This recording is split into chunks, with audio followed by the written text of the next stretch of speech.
علاج کے حوالے سے وہ جو کال سے اس پر بھی رسپونڈ فرمائیں۔ صلو علی الحبیب صلی اللہ تعالی علی محمد محمد صلی اللہ علیہ وآلہ وسلم۔ جسم میں درد کے حوالے سے فرمائے، اللہ کریم رحمت کی نظر فرمائے ہمارے سارے مریضوں پر جنہوں نے کال کی، جو نہیں کر سکے، جو کرنا چاہتے تھے۔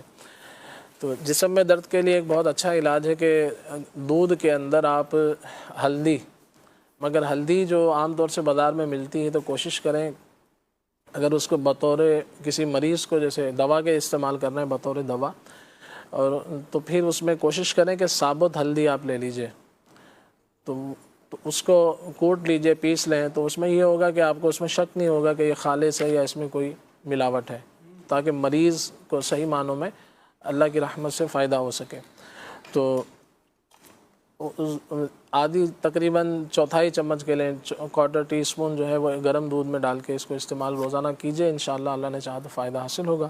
اسی طرح سے پٹھوں کے کھچاؤ کے حوالے سے بھی یہ علاج آپ کر سکتے ہیں، دودھ میں تھوڑی سی ہلدی شامل کر کے اس کو استعمال کیجئے، اور گائے کا دودھ ہو تو بہت اچھا ہے کہ اس میں فائدہ بھی ہے، اور اس کے بارے میں حدیث پاک بھی ہے دودھ کے بارے میں، گائے کے دودھ کے حوالے سے۔ اور اس کے علاوہ جو ہے انجیر کا استعمال آپ کیجئے۔ انجیر جو ہے وہ کمزوری کے حوالے سے، یعنی پٹھوں کا کھچاؤ ایک وجہ اس کی کمزوری بھی ہوتی ہے، دیگر وجوہات بھی ہوتی ہیں، تو انشاءاللہ ہر کھانے کے بعد اگر آپ 2 انجیر استعمال کریں تو اس میں پیٹ بھی آپ کا صحیح رہے گا، گیسز وغیرہ بھی دور ہوں گی، اور انشاءاللہ عز و جل جو ہے وہ ساتھ ساتھ جو ہے آپ کو انشاءاللہ طاقت بھی حاصل ہوگی۔ مزید یہ ہے کہ جہاں کھچاؤ ہے تو وہاں پر زیتون شریف کا آئل، تو وہ بھی آپ جو ہے نا استعمال کریں تو اللہ نے چاہا، جیسے کہیں درد ہے، پٹھے کھینچے رہتے ہیں، تو زیتون شریف کا آئل آپ اس دن میں 2 بار ہلکے ہاتھ سے اس کا مساج کریں تو اللہ نے چاہا انشاءاللہ فائدہ حاصل ہوگا۔ بچوں کا پیٹ پھول جاتا ہے تو اس میں یہ ہے کہ اگر بہت چھوٹا بچہ ہے کہ جیسے والدہ کا دودھ پیتا ہے، تو پھر اس میں یہ ہوتا ہے کہ والدہ کو، جو اس کی ماں ہے، اس کو بھی لحاظ کرنا ہوتا ہے کہ وہ ایسی چیزوں کا استعمال کرے جو گیس پیدا نہ کریں، تاکہ بچے کو بھی پھر اس کا جو ہے نا وہ نقصان ہونے کا خطرہ ہوتا ہے۔ تو پھر یہ ہے کہ ساتھ ساتھ بچوں کو جو ہے نا مشہور دواخانوں کے ایسی چیزیں ملتی ہیں کہ جیسے کچھ عرق ٹائپ کا کہ جو بچوں کو پلایا جاتا ہے، تو اس میں انشاءاللہ وہ چیز آپ پلائیں تو فائدہ ہوگا۔ اسی طرح سے سویا، تھوڑی سی اجوائن اور سونف وغیرہ، تو اس کا جو ہے نا اس کو پانی میں تھوڑا سا پکا کر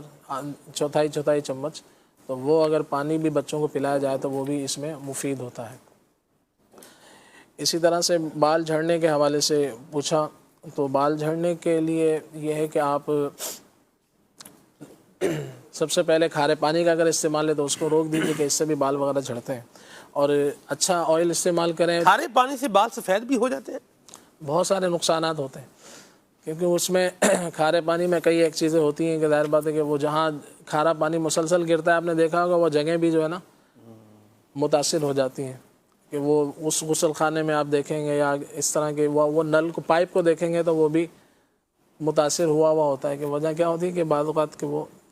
یہ بھی ایک وجہ ہوتی ہے کہ وہاں کھارا پانی ہوتا ہے، اس میں بہت سارے ایسے نمکیات ہوتے ہیں کہ جو چیزیں ہوتی ہیں کہ جو نقصان دہ ہوتی ہیں۔ اللہ عافیت عطا فرمائے۔ تو جن کو پانی، صاف پانی میسر ہے نہانے کے لیے بھی، تو وہ بھی اللہ کا شکر ادا کریں۔ جن کو میسر نہیں ہے تو وہ یہ شکر کریں کہ پانی ہے، ورنہ لوگوں کے پاس یہ بھی نہیں ہے۔ ہم تو دیکھ کر کے آئیں، چیزوں کا مشاہدہ کر کے آئیں، مقام شکر بہرحال تلاش کیا جانا چاہیے۔ اللہ کی رحمتیں ہیں، مہربانیاں ہیں، اللہ اس میں اور اضافہ فرمائے، آمین۔ جی آمین۔ تو اس میں یہ ہے کہ تیل کا آئل آپ لے لیجئے، 100 گرام، اس کے اندر 100 گرام کوکونٹ کا آئل ڈال لیجئے، اور اس میں 30 گرام جو ہے کلونجی کا آئل اور 30 گرام جو ہے نیم کا تیل، یہ ان کو ملا لیجئے۔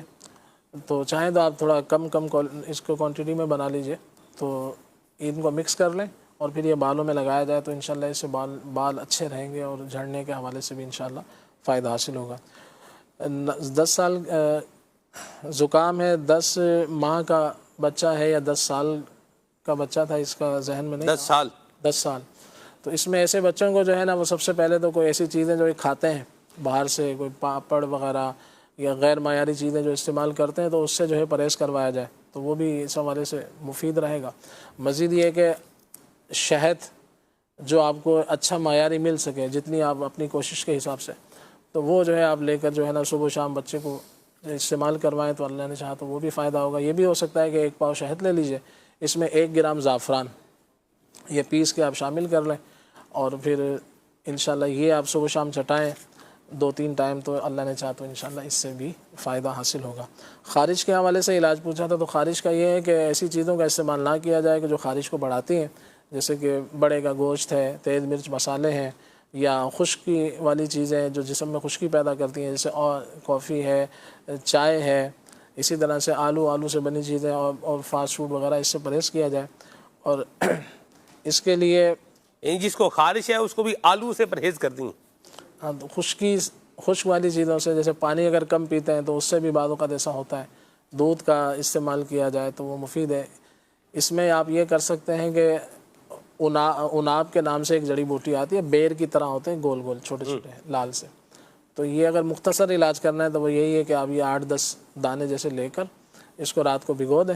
اور صبح جو ہے اس کا پانی جو ہے وہ پی لیا جائے، تو یہ بہت بہترین چیز ہے، انشاءاللہ اس سے فائدہ حاصل ہوگا۔ پنجاب میں جو ہے نا وہ یہ ہمارے جو گاؤں دیہات میں جو ایک طریقہ کار ہوتا ہے، وہ جس کو خارش وغیرہ ہو یا دانے نکل آئیں، اسے کہتے ہیں کہ بھی اس کو نیم اور پھلا جو ہے نا وہ یہ اس کو نیم کے پتے اور پھلا ہی ایک درخت ہوتا ہے، اس کے پتے جو ہے نا وہ گھوٹ کر اس کو جو ہے اس میں پانی ڈال کے اس کو پلایا جائے تو اس سے بھی یہ ٹھیک ہو جائیں گے یہ دانے اور یہ خارش، رنگ بھی جو ہے فیر ہو جائے گا، لیکن وہ ہوتا بہت سخت کڑوا ہوتا ہے۔ یہ کیا کہیں گے اس پر؟ اچھی چیز ہے، تقریباً جتنے خون صاف کرنے کی چیزیں ہوتی ہیں نا تو ان کا تقریباً کڑوی ہوتی ہیں۔ جیسے آپ نے سنا ہوگا کہ وہ ایک بوٹی، پنیر بوٹی، امیر علیہ سنت دامت برکاتہ عالیہ اس کا فرماتے ہیں، تو یہ بھی خون کو صاف کرتی ہے، یہ بھی 8-10 دانے رات پانی میں بھگو دیں، صبح اس کو پی لیں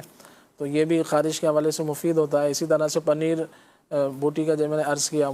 منڈی بوٹی ایک ہوتی ہے تو وہ بھی استعمال کر سکتے ہیں، اس میں 8-10 دانے رات کو بھگو دیں۔ اناب ہے یہ کہ یہ مناسب ہے، اس میں کڑوا نہیں ہوتا اور اس کو بچے بھی اگر چاہیں چھوٹا بڑا سب استعمال کر سکتے ہیں، پی سکتے ہیں، تو یہ انشاءاللہ مفید ہے۔ اور جہاں رہ گا یہ کہ پنیر بوٹی کو تخم حیات بھی کہا جاتا ہے، جی جی تخم حیات جی جی یعنی زندگی کا بیج، پنیر بوٹی۔ جی، نیم کا ذکر کیا سلمان بھائی نے، تو یہ بھی بہت مفید ہے، اگر اب جو کر سکے تو وہ اس کے پتوں کا جیسے اگر تھوڑے سے پتے گھوٹ کر جیسے انہوں نے کہا تو اس طرح بھی استعمال کیے ویسے یہ بڑا ایک ذوق والا کام ہے یہ بھی، یعنی اس کے پتے اتارنا اور اس کو گھوٹنا۔ خلیل بھائی، گھوٹ کا کیا مطلب؟ گھوٹ، ہاں گھوٹ سندھی میں رسگلے کو کہتے ہیں، ہر بولی میں الگ۔ ہاں یہ بھی یاد آ گیا مطلب یہ ہے کہ اس کو یوں گرینڈ کر لیں، اس کو یوں بول لیں، وہ ایک بڑا سا پنجابی میں لفظ بولتے ہیں دوری، وہ دوری بڑی سی ایک ہوتی تھی، ایک اوکھلی بھی ہوتی تھی، اوکھلی، بہرحال چلیں وہ دوری ہوتی تھی تو اس میں وہ کیا کرتے تھے، چیزوں کو کیا کرتے تھے، اس کو گرینڈ کر دیتے تھے، یوں آج نئے زمانے کے اعتبار سے لفظ بولیں تو پیس دینا اس کو، بالکل گرینڈ مشین کے ذریعے پیسا جا سکتا ہے۔ جی بلینڈر سرب اس کے لیے بلینڈ کر لیں، یوں بھی ایک لفظ استعمال ہو سکتا ہے۔ تو آپ کے گھر میں جوسر بلینڈر ہے تو آپ یہ نیم کے پتے لے کر کے اس کو بلینڈ بھی کر سکتے ہیں، لیکن اس کو پینا کام ہے۔ اس کو پینے کے حوالے سے مجھے ایک حکیم صاحب کا جو ہے نا وہ بات یاد آ رہی ہے، اس میں تھوڑا سا نمک ڈال لیں، اس میں تھوڑا سا اس میں نمک ڈال لیں تو اس کا ذائقہ نمکین ہو جائے گا، تو کڑوا ہے اور نمکین ساتھ میں جائے گا تو بندہ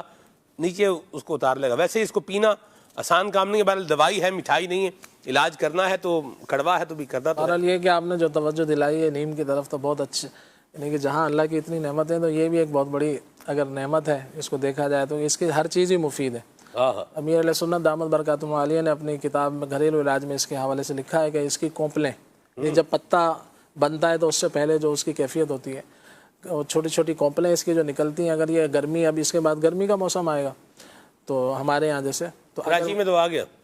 تو وہ کونپلیں اگر تھوڑی سی جیسے 15 20 25 30 تعداد ایک جتنی بھی آپ لینا چاہیں تو وہ لے کر جو ہے نا روزانہ اگر اس کو صبح کھا لیا جائے تو پھر گرمی دانوں سے بندے کو حفاظت رہتی ہے۔ تو نیم وہ ہے کہ یہ اگر آپ یوں نہیں کر سکتے ہیں تو اس کو پانی میں ابال لیں، اس کے پتوں کو،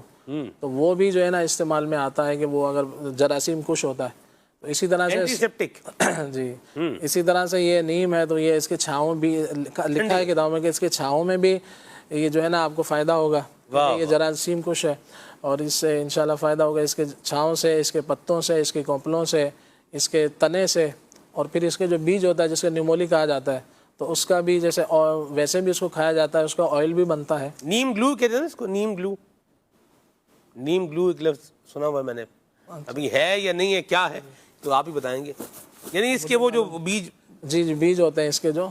تو وہ بھی اگر استعمال میں آتے ہیں، اس کے بیج نکال کر جیسے وہ